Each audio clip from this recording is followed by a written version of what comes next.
This tutorial focuses on how to ask meaningful questions and get relevant answers on Discord. Also, we will be looking at some of the tips to ask relevant questions. So let's jump right into it.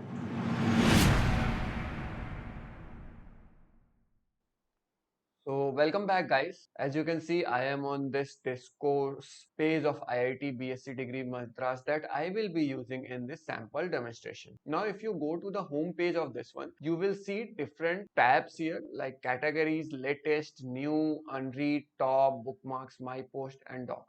We will be focusing on this new. If you click on this new, there are a lot of questions, so you can click any one of them, and here you can see it is a very beautiful formatted question. How you can do that, we will be looking at in this section. Also, you can click on this reply button to reply action. But before that, first question first is that how you will create your question. For that, you can actually click on this plus icon and it will expand to say new topic. Now, once you click on this new topic, there will be a small pop-up that will open where you can write couple of things. So we are going to review each of the section that is present here in greater detail. So here the first section that comes is actually a title. So you can either add a title or you can paste a link to a similar question. So make sure that it's very relevant to whatever question you are asking. So first thing is how you add title. Simple, just add anything which is relevant. Let's say, for example, I say title. That's it. Now, next section that comes here is category. So category is something where your questions will be only available to a particular set of people. So let's say if my question is related to mathematics, I will click on this mathematics. Now you have this tag. So what this tag? So tag actually sets the theme of what you want to ask. For example, if you say you want to get a clarification on certain questions, you can click on this clarification and then you will get that. Or you can say that you want to get a clarification on activity questions. So you can think that it is just narrowing down your search results. Okay. Now, if I say that, you can even add which week or is it from graded question or anything. For this one, since it is a student discourse page, that's why we are using these things. But in general, these will be defined by the moderators themselves. Now we will move on to our next section, which is the most important. So now in the body section, we can ask our questions. But before that, you can click on this expand icon and it will expand to the full screen. And by the way, if you're thinking how we got this small template, which you can use to ask your question, which is set by the moderator, you can actually do that by going to the category and selecting that particular category. You will get that. Okay. Now, I'm going to delete everything and I'm going to explain how each of the different formatting option works. For simplicity's sake, I have minimized this one by clicking the expanding icon again, and here I have created the title. The first thing that we will be going to look is how to make our text bold. Like for example, if I say bold text, how I can make this text a bold. By the way, it is not called bold, it is called a strong text, and it is very simple. Just select entire text and click star, and you can see that there is a bold text here. Alternatively, what you can do is you can select it and you can press Ctrl plus B. That will also do the same thing, or else you can just use the markdown like double star at the both end and you will get that bold text. Second thing that we are going to know is how to make text italicized, or in general we call it emphasized. You can select entire thing and click on this one again, or you can use the shortcut Control I, or else you can use the markdown like single star. And now you can see that there is a italicized text, right?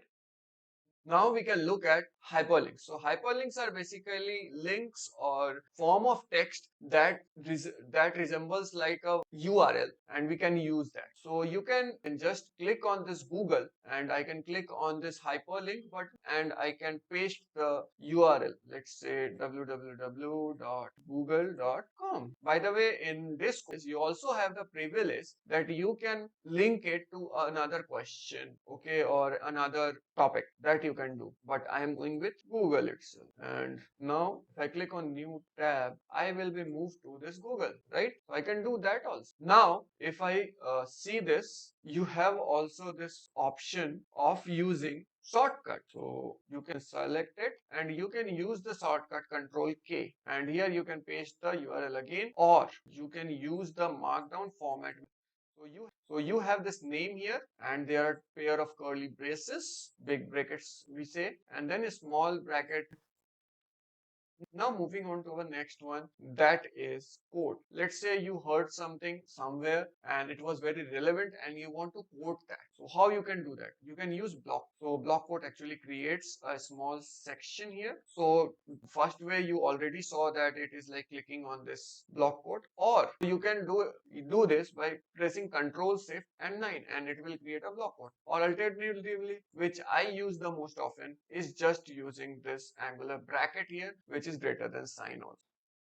Let's look at how you can add pieces of code here. In general, when you want to make sure on any forum website, you are asking code, you want to make it a specific or highlighted. So you can do that also. Let's say I am having code, I will select it, I will move on to pre-formatted text, and it will just visible like this. Or else what you can do is you can select it and you can use the shortcut of Control and E, and it will be formatted. Or else just use these notation which is available before title, and all it does is it just formats the code. Now, let's say you want to add images. So how you can do that? In this one, you can use images by either clicking on upload and selecting some images. Let's say this one, and it will open, it will take some time and it will show the loaded image. Now you can either change the name from here and it will be changed from there also. Let's say it's game, and once you click on tick, it will change. You can see there. You can even change the dimension, and the dimension will be changed there also. You can see that this 75% changes and then 50% changes is there. So you can do that also. Okay.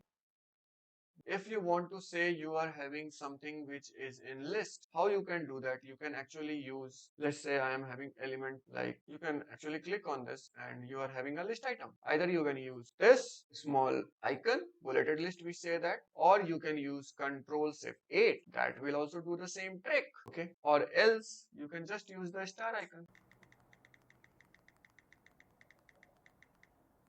So I am having these listings. But now here order doesn't matter. Let's say you want to have a list where order matters. So just click on the second, you can select the entire code and press Control Shift 7. That will again do the same trick. Or the most simple way that I use the most frequent, just write any number and that a small period and then the item name. Let's say item 1. And you can see it is now numbered.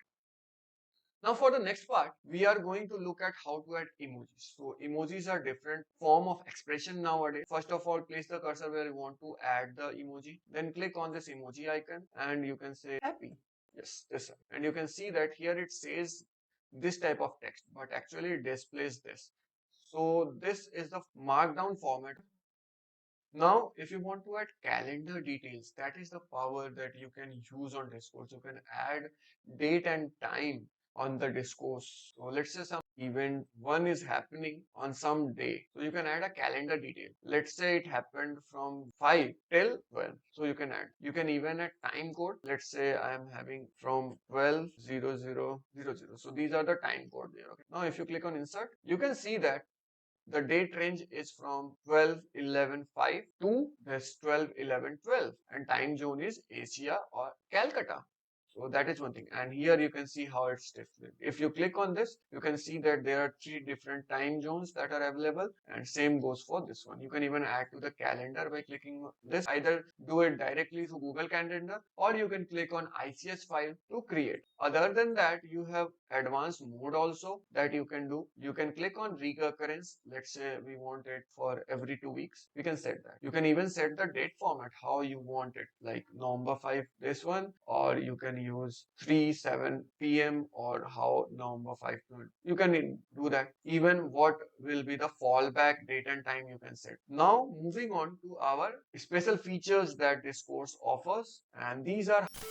And by that time, if you are liking this video and getting some value, make sure that you check out the other videos on my channel. I have created an entire series that I will be linking that in the description below, and ask any important questions that you have. First feature that comes in is hide detail. Let's say you want to hide some. So you can either use this drop down to do that, or you can click on this and you can use this drop down arrow one, hide detail, to do that, or you can use this markdown, which I find pretty hard. The details is equal to summary. So you have a detail and then you have summary. You can change that name. Let's say here you can add means hidden details. Okay, the hidden details is there, and you can click on this to expand it, and the text that will be hidden will be available within this. So let's say I want to hide this is a hidden detail. So you can click on this and now you have a hidden detail. So this is how you can add detail. Again, there is another interesting one that is called blur spoiler. So you can either click on this blur spoiler and create something, or by selecting the entire text, or you can use the given markdown spoiler, and then you have a closed spoiler. Last but not the least is build a poll. So in general, if you are having some query or you want to do some type of research, you can create polls. And the way you will build the poll is by clicking on this build poll icon. And here you can set your single choice or multiple choices up to you. So you have this question here, my questions. And now you can add the options. So OPT1, OPT2, OPT3, and now OPT4 is right. So you have these options. Either you can select it as single choice, that means user will only get to select one choice, or you can have multiple choice also. If in multiple choice, you can add multiple choices, like what is the minimum choice. Let's say user should add 2 minimum choices, and the maximum that they can select is 4, because we have already 4. And then click insert poll, then you have options. So you will have this tick box now. Now let's say you want to make a single choice. So opt 1 and opt 2. Now if you insert the poll, you have only this radio button, right? So you have only this.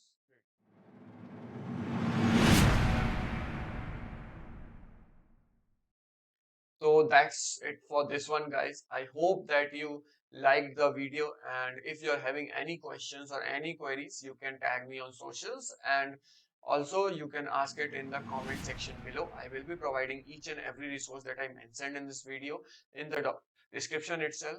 Do share it with others so that other gets the value. So, and I will see you in the next video.